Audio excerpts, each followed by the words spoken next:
Subscribe now and press the bell icon. Never miss an update. नमस्कार दोस्तों, स्वागत आपके अपने परिवार आपके अपने YouTube channel GK by genius Subhash sir में।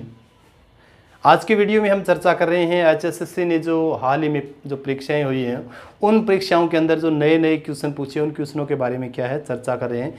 यानी नए जो क्वेश्चन पूछे एचएसएससी ने उन्हीं क्वेश्चनों के बारे में हम चर्चा कर रहे हैं। बड़े महत्वपूर्ण क्वेश्चन है आपके, और उन क्वेश्चनों के साथ ऐसे क्वेश्चनों का भी हम चर्चा करेंगे जिन क्वेश्चनों की आगे आने वाले पेपरों के अंदर क्या आने की संभावना है। तो बड़े महत्वपूर्ण क्वेश्चन है जिनके बारे में चर्चा कर रहे हैं। पहला जो क्वेश्चन है, दोष किसका है, किसकी रचना है। यानी बड़ा ही महत्वपूर्ण क्वेश्चन है, दोष किसका है, किसकी रचना है। ठीक है भाई, किसकी रचना है। वेरी वेरी इंपॉर्टेंट क्वेश्चन है ये क्वेश्चन एचएसएससी ने पूछा है। इस क्वेश्चन को क्या है, HSSC Haryana staff selection commission ने पूछने का जो काम किया है।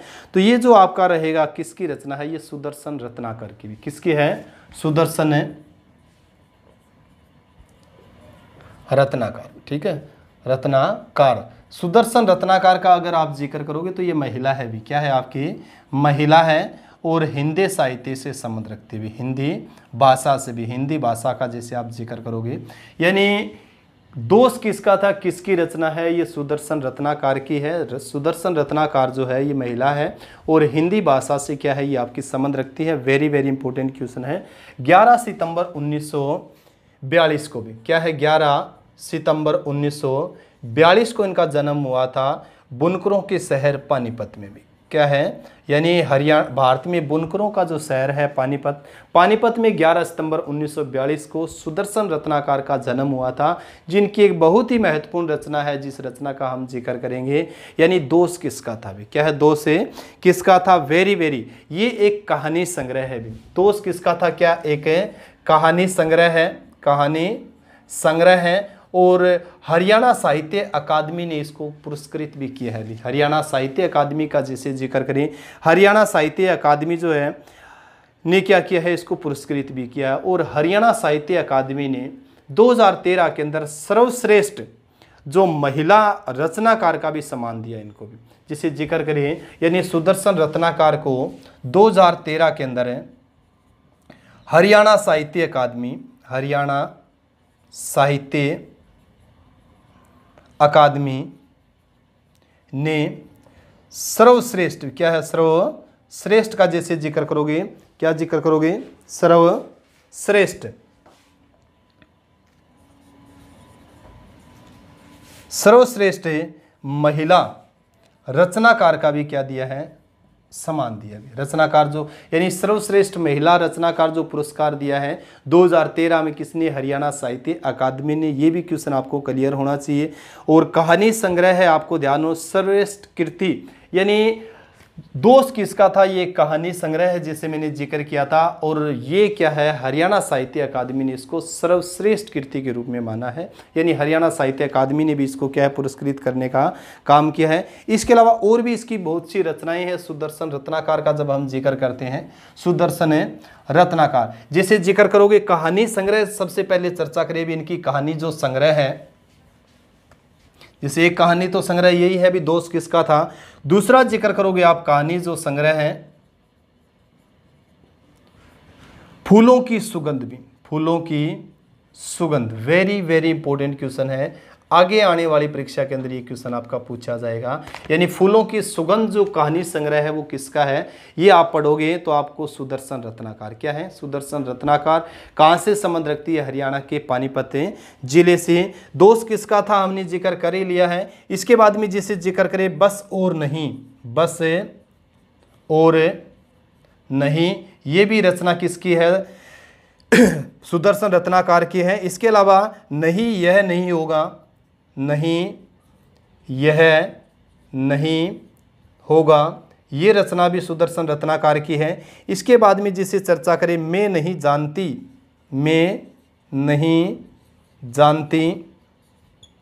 और नेक्स्ट जो रचना है इनकी, कितने महायुद्ध, कितने महायुद्ध, ठीक है भाई। तो ये कहानी संग्रह है किसके हैं, ये जो रहेगी आपके सुदर्शन रत्नाकर के, सुदर्शन रत्नाकर,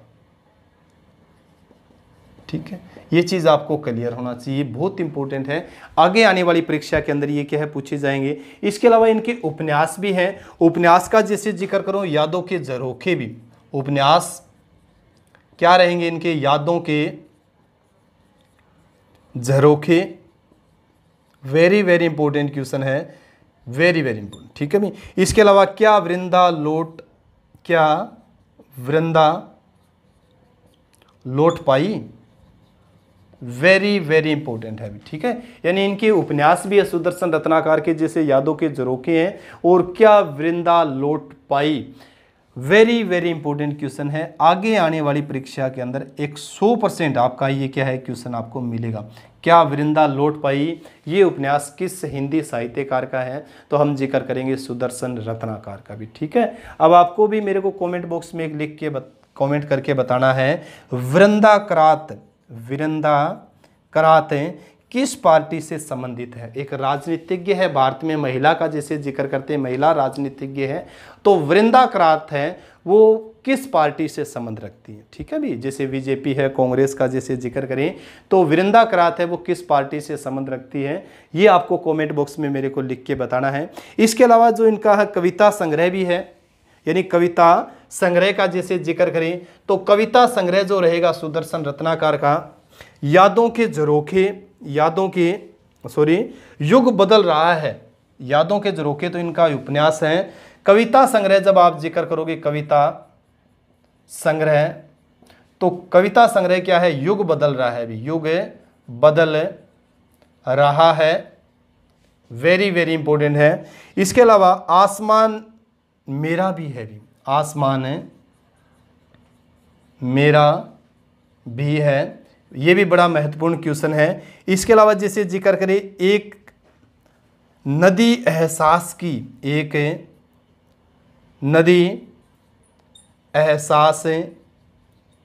ये भी बड़ी महत्वपूर्ण रचना है भी, जैसे चर्चा करें। इनके बाद में आपको ध्यान होना चाहिए एक नदी एहसास की, वेरी वेरी इंपॉर्टेंट। तो इनके आपको ध्यान होना चाहिए, कविता संग्रह के बारे में भी ध्यान होना चाहिए, कहानी संग्रह के बारे में भी ध्यान होना चाहिए, और इनके उपन्यास जैसे जिक्र करें क्या वृंदा लौट पाई, और जैसे जिक्र करें यादों के झरोखे से, वेरी वेरी है, क्योंकि आगे आने वाली परीक्षा के अंदर इनसे संबंधित आपसे क्या है क्वेश्चन पूछे जाएंगे। मैंने जैसे जिक्र किया था सुदर्शन रत्नाकर को हरियाणा साहित्य अकादमी ने भी इनको पुरस्कृत किया है, इनकी बहुत सी रचनाओं को पुरस्कार दिया है। इसके अलावा आपको ध्यान होना चाहिए भारत के बड़े महत्वपूर्ण जो साहित्य सम्मान है, जैसे जिक्र करते हैं अलग अलग राज्यों के जो स्मृति पुरस्कार जो है साहित्य सम्मान है, वो साहित्य पुरस्कार भी क्या है सुदर्शन रत्नाकर को मिला है। इसके अलावा जैसे जिक्र करोगे आप यानी केंद्रीय विद्यालय संगठन का जब जिक्र करते हैं केंद्रीय विद्यालय संगठन, तो केंद्रीय विद्यालय संगठन ने भी इनको क्या है पुरस्कृत करने का काम किया है। यानी केंद्रीय विद्यालय संगठन की ओर से जो पुरस्कार दिया जाता है उस पुरस्कार को प्राप्त करने वाली भी हरियाणा की जैसे प्रमुख है महिला आपकी कवित्री है सुदर्शन रत्नाकर। तो हम कर रहे थे सुदर्शन रत्नाकर के बारे में, इनसे संबंधित आपके बड़े ही महत्वपूर्ण क्वेश्चन पूछे जाते हैं और आगे आने वाली परीक्षा में यहाँ से क्या है क्वेश्चन पूछे जाएं। नेक्स्ट जो आपका है एक क्वेश्चन, कुरुक्षेत्र में भारत के 51 शक्तिपीठों में से कौन सा एक पीठ है। सबसे पहले तो आपको ध्यान हो जैसे जिक्र किया है कुरुक्षेत्र में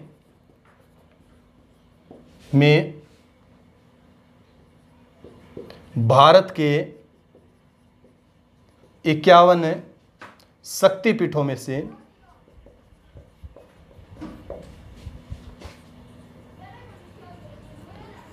कौन सा शक्तिपीठ है। ये क्वेश्चन आपका है, बहुत इंपॉर्टेंट है, ये क्वेश्चन HSSC ने पूछा है, ठीक है। तो कुरुक्षेत्र में भारत के 51 शक्तिपीठ, सबसे पहले तो आपको ध्यान होना चाहिए 51 शक्तिपीठ है क्या, ये चीज आपको क्लियर होना चाहिए। तो कुरुक्षेत्र में जैसे आप जिक्र करोगे तो कुरुक्षेत्र में आपका भद्रकाली भी क्या है, भद्रकाली शक्तिपीठ है। सबसे पहले तो ये क्लियर होना चाहिए, यानी कुरुक्षेत्र में जो एक शक्तिपीठ है 51 शक्तिपीठों में से भारत के, तो कौन सा शक्तिपीठ आपका भद्रकाली शक्तिपीठ, वेरी वेरी इंपॉर्टेंट है। खास करके शक्तिपीठों का जब हम चर्चा करते हैं तो आपको ध्यान होना चाहिए दक्ष प्रजापति हुए हैं भी। क्या है आपके? दक्ष प्रजापति। दक्ष प्रजापति राजा हुए हैं बनारस के, काशी के, जैसे हम जिक्र करते हैं। तो इनकी पुत्री थी सती भी। क्या थी? सती। तो सती से संबंधित है जितने भी 51 शक्तिपीठ, आपको ध्यान होना चाहिए ये 51 जो शक्तिपीठ है भारत में जो स्थित है अलग अलग स्थानों पर, जैसे आप जिक्र करोगे पाकिस्तान, अफगानिस्तान, भारत में अलग अलग जगह पर जो शक्तिपीठ जो है 51 शक्तिपीठ है वो किससे संबंधित? आपके सती से संबंधित है। सती के पिता का नाम क्या था? दक्ष प्रजापति। और सती के पति का हम जिक्र करें तो शिव भी। क्या थे? शिव। मैंने कई बार आप बच्चों को इस चीज के बारे में बताया है भी। दक्ष प्रजापति ने एक बार यज्ञ किया था और उस यज्ञ में उन्होंने सभी को बुलाया था परंतु सती और उसके पति शिव को नहीं बुलाया था। जब सती को इसके बारे में पता चलता है भी पिता ने यज्ञ करवा रहे, मेरे को बुलाया नहीं, तब वो अपने जो लाव लश्कर के साथ वहाँ पर जाती है। तो वहाँ पर जाने के बाद उसका अपमान किया जाता है। उसके पति शिव के बारे में भी ओल जलूल बातें बोली जाती है दक्ष प्रजापति के द्वारा। तो सती क्या है? हवन कुंड के अंदर समा जाती है। जब भगवान शिव को इसके बारे में पता चलता है तो भगवान शिव उसको क्या है, सती को अपने कंधे पर उठा लेते हैं। भी पता चलता है भी सती हो गई है, वो तो हवन कुंड में समा गई है, तो उसकी लाश को अपने कंधे पर उठा लेता है और बड़ा विकराल रूप धारण कर लेता है। तब भगवान विष्णु के पास जाते हैं सभी देवता इकट्ठे होके। भगवान विष्णु तब अपना सुदर्शन चक्कर चलाता है भगवान शिव का मोह भंग करने के लिए। तो कहते हैं ये किदवंतियाँ हैं, कहाँ तक सच्चाई है इसके बारे में तो अलग बातें हैं। किदवंतियाँ हैं, जब इन चीज़ों के बारे में पढ़ते हैं तो कहते हैं भगवान शिव के सुदर्शन चक्कर ने सती के कितने टुकड़े कर दिए? 51 टुकड़े कर दिए। ठीक है, 51 टुकड़े कर दिए। और वो टुकड़े जहाँ जहाँ पड़े वहाँ पर क्या? एक शक्तिपीठ का निर्माण हो गया। अभी किसका है? शक्तिपीठ का निर्माण हो गया। जैसे हम पढ़ते हैं भद्रकाली जो है, तो भद्रकाली आपको ध्यान होना चाहिए केयू के कुरुक्षेत्र में जो आपका है, यहाँ पर कहते हैं सती का जो है ये दायां पांव है। दायां पांव का जो टखने के नीचे का जो यानी एडी जो है, एडी गिरी थी। यानी यहाँ पर क्या है? टखने से नीचे का जो हिस्सा है का हिस्सा, तो ये गिरा था यहाँ पर। ठीक है, जैसे भी आप कभी यमुनानगर जाओ, रादौर, लाडवा की तरफ जाते हो तो पीपली जो है बस स्टैंड आपका पीपली, तो पीपली पुल के नीचे आपको क्या है, इधर पुल के ऊपर ही एक क्या है यानी सती का क्या है एक पांव दिखाई देगा, पांव बना हुआ दिखाई देगा। कहेगा एक शक्तिपीठ, 51 शक्तिपीठों में से एक भद्रकाली शक्तिपीठ कहाँ पर? आपका कुरुक्षेत्र में है। और का जैसे मैंने बताया था किसके अवशेष है? वो सती के अवशेष है। जैसे हम जिक्र करते हैं मनसा देवी कुरुक्षेत्र में, कहते हैं माता के अगर भाग गिरा था मस्तिष्क का तो वहाँ पर क्या है? मनसा देवी बन गई। इसके अलावा कहते हैं जो ज्वालामुखी है हिमाचल प्रदेश में धर्मशाला का, जिसे हम जिक्र करें, कहते हैं माता की जीवा गिरी थी तो वहाँ पर क्या है? ज्वालाजी होगी। नैन गिरे थे वहाँ नैना देवी होगी। चिंतपूर्णी का जैसे हम जिक्र करते हैं। तो मैंने जैसे जिक्र किया था ये जो टुकड़े हैं ये वर्तमान आपका भारत, वर्तमान बांग्लादेश, वर्तमान आपका नेपाल और पाकिस्तान, अफगानिस्तान के जैसे क्षेत्रों का हम जिक्र करें, यहाँ पर माता के क्या है? 51 शक्तिपीठ है। उन 51 शक्तिपीठों में से एक शक्तिपीठ आपके हरियाणा में जैसे हम जिक्र करते हैं कुरुक्षेत्र में भद्रकाली शक्तिपीठ का जैसे जिक्र करो। अब भद्रकाली शक्तिपीठ में आपको ध्यान होना चाहिए घोड़े चढ़ाने की प्रथा है। घोड़े चढ़ाने की क्या है? प्रथा है। जैसे कहीं भी आप देखने जाओगे तो कहते हैं ना, कहीं दीवार घड़ी चढ़ाई जाती है, कोई मनोकामना पूर्ण हो जाती है, कोई स्वामणी लगाई जाती है। अलग अलग जैसे ट्रेडिशन परंपरा है, अलग अलग मान्यताएं हैं। उन्हीं मान्यताओं के अकॉर्डिंग हम चर्चा करते हैं।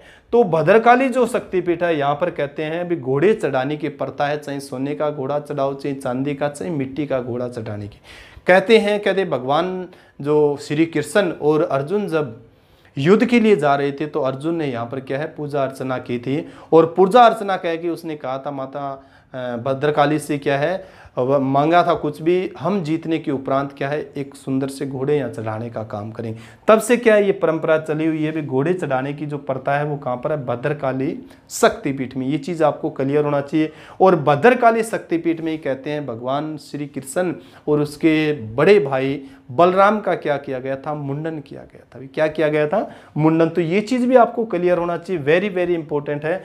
51 शक्तिपीठों की देखो महत्वपूर्ण आप शक्तिपीठ याद कर सकते हो। जैसे आप जिक्र कर सकते हो वैष्णो देवी आप पढ़ सकते हो, कामाख्या असम के अंदर पढ़ सकते हो, हर एक जगह पर माता के क्या गिरे हैं, अवशेष गिरे हैं। उन अवशेषों के बारे में भी आप पढ़ सकते हो। अगर आपको 51 की 51 शक्तिपीठ याद हो, बड़ी अच्छी बात है, परंतु कुछ महत्वपूर्ण शक्तिपीठों के बारे में भी आपको जानकारी होनी चाहिए भी इन चीज़ें, ठीक है भी। तो ये चीज़ एक बड़ा महत्वपूर्ण क्वेश्चन था आपका, जैसे हम जिक्र कर रहे थे शक्तिपीठ के बारे में, बड़ा ही महत्वपूर्ण था। तो आप पढ़ो इसके बारे में, सती के जो अवशेष हैं उसके बारे में सारी कहानियाँ, किदवंतियाँ भी आपको पढ़ना चाहिए। दक्ष प्रजापति के बारे में भी आपको पढ़ना चाहिए, कहाँ के जैसे राजा थे, ठीक है। नेक्स्ट जो क्वेश्चन रहेगा बहुत इंपॉर्टेंट क्वेश्चन आपका, नेक्स्ट क्वेश्चन का जैसे जिक्र करते हैं, गुरुकुल कांगड़ी जो विश्वविद्यालय है इसकी स्थापना किसने की थी। ये क्वेश्चन सैकड़ों बार आपका क्या है, ये क्वेश्चन भी आपका रिपीट हुआ है भी। तो गुरुकुल जो कांगड़ी विश्वविद्यालय है कौन सा है, गुरुकुल कांगड़ी